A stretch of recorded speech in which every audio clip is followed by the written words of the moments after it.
The Carmel Bubble.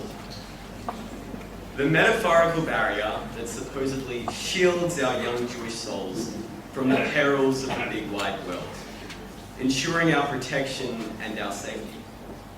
Now, this bubble is different from the Jewish bubble, which is a bigger bubble that spans across the entire diaspora. You see, the Carmel Bubble is exclusively for Carmel kids. With the lessons we love of Carmel, the bubble is like our Iron Dome, acting as our self-defense from the adversities that may arise in the city that is Perth.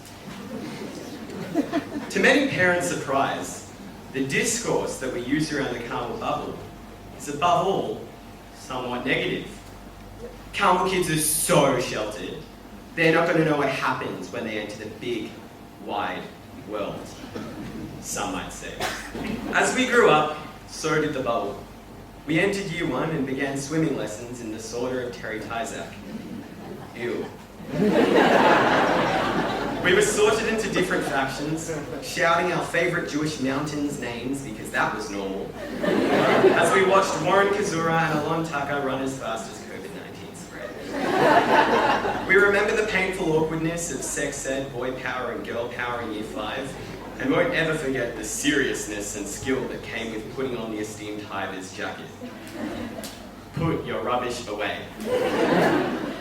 We also remember the losses. The exodus of year 6, and the unfair slaughtering of Mikey Zulberg's tree. We remember the horrifying imagery that still scars our souls as we remember the fox and the chickens, or at least what's left of the chickens.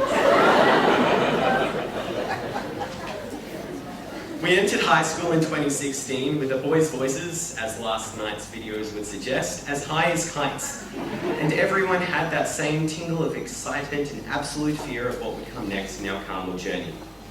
We experienced a beautiful bonding experience with the Year 12s on Camp Keth, may it rest in peace. And how could we not mention the hardship of the Bar Mitzvah survival course, and the meaning and lessons we learned from the more mellow Bar Mitzvah camp. More camps here and there, ACC sports, debating champions, musicals, King of the Pack, interviewing Holocaust survivors, and a few fresh faces along the way, brought us to Year 10 and Shorashim. To gloat about the incredible experience we had on Shorashim for the next 5 minutes would be unfair to the subsequent years who were not able to experience it. Sorry, that wasn't supposed to be funny. Instead, we just want to talk about one experience that we think defined the Carmel Bubble for our year. The experience occurred in Sfat. It was a Shabbat afternoon, and our tour guide took us into a cave. We entered feeling quite relaxed and tired after a nice meditation session at a park. And immediately, as we took first steps into the cave, we heard an orchestra of Yai and I, as if there were 400 Jewish souls singing. The sensation was indescribable. It was like that microphone echo effect we used to play Hashem in the primary school concerts, but times that by a million. To our surprise, when we walked in, there were only 2 Jewish men singing. The 40 of us joined in, and the 400 voices suddenly sounded like 4,000. Our voices loud, our spirits proud, our arms wrapped together like brothers and sisters. Our bubble was at its peak. Not only because it was so big, but because it was being used. The Carmel Bubble was spreading, and although there is a scientific reason why the voices echoed, I'm not doing science, so I'm going to take a more metaphorical route. I believe that the 4,000 voices were an embodiment of our 12 years of ruach and energy that we were building for so long. Those 4,000 voices were an amalgamation of our years at Carmel and what was to come. Camilla and Jabez, you guys were there too. We could hear it. Subsequent to Shorashim, the bubble remains, and has only been growing stronger to the point that it has formed an almost perfect shield around us from COVID-19. After Yitzchak was born in Sarah's old age, the Torah recounts that Sarah was not happy with how Yishmael interacted with her newborn. She turns to Abraham and says, "Cast out that servant woman and her son, for the son of that servant shall not share in the inheritance with my son Isaac." As we might expect of a Jewish husband, Abraham listened to his wife and sent Hagar and Ishmael from his house. A few days after her banishment, Hagar was left with no water or sustenance for her son. He began to cry, and she placed him under a tree out of earshot so that she did not have to cope with the cries of her helpless child. As God heard the boy's cries, he comforted Hagar, not only promising a great future and legacy, but that he will be okay. At this point, the Torah states, God opened her eyes, and she saw a well of water. She went and filled the skin with water and let the boy drink. The words, God opened her eyes, are surprising. No other divine response to cries for salvation are delivered in this way. Throughout Jewish history, as Jews have been in distress, we have been used to miracles. Obvious or concealed intervention that transcends the world's natural order. Splitting of the Red Sea, Sarah giving birth at 90, the flood of Noah, the 10 plagues, and the list goes on.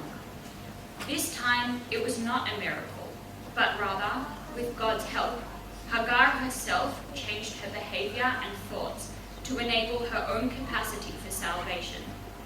This is a vital lesson for all, but especially for the amazing cohort sitting before us.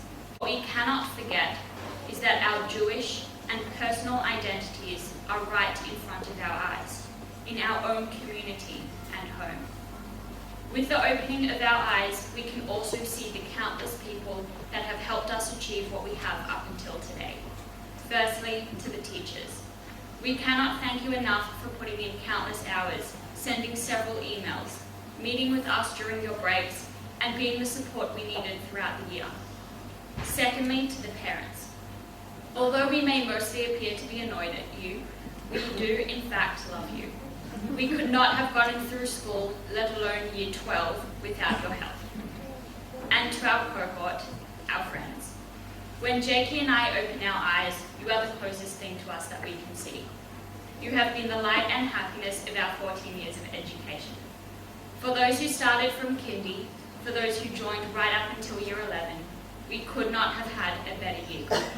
Each and every one of you have contributed to making this experience not only worthwhile, but incredible. This year, we have one special goodbye to make. When Jakey and I stood here in year 6, farewelling the primary school, we also farewelled the principal, Mr. David Taylor.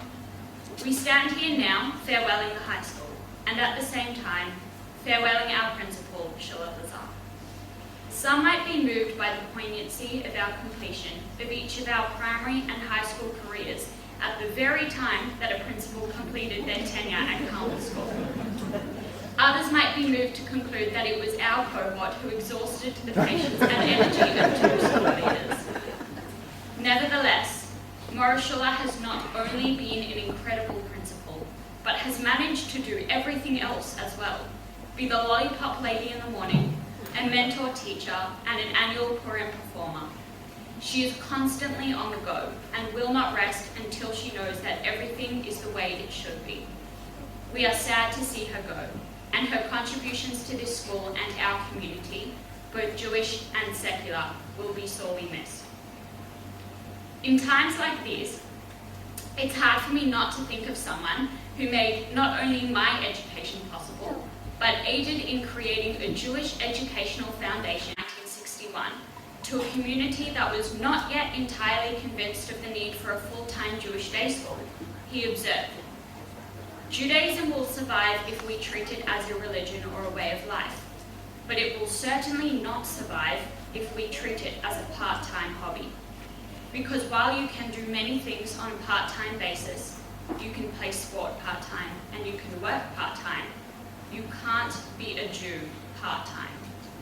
In fact, my grandfather and all of the founders were the creators of the Carmel Bubble. They wanted there to be a space where Jewish life and identity could flourish and continue throughout the generations. As we stand together today, on a day that marks the end of an era, our message to our year is simple. Like all things, bubbles pop and disappear. We are going to have to leave this bubble in less than a month. Whether we physically stay inside the bubble in Perth or go overseas and explore the world, let the bubble always form a part of who you are. Take the bubble with you wherever you go, nurture it, spread it, and ensure the continuation of it for many generations to come. And with that message in mind, our year, as well as our parents, have donated money for a table tennis table that will be placed outside the year.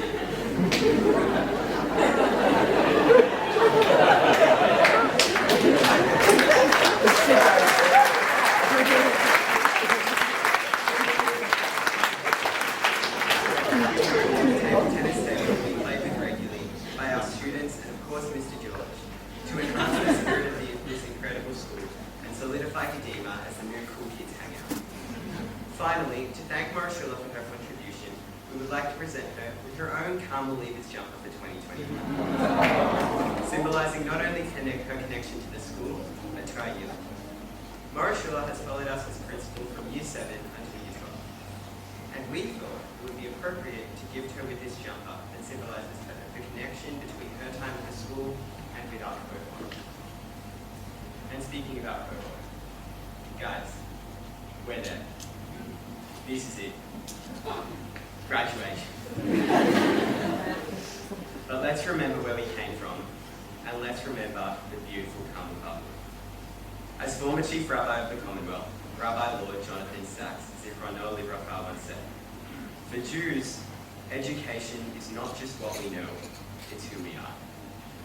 Thank you.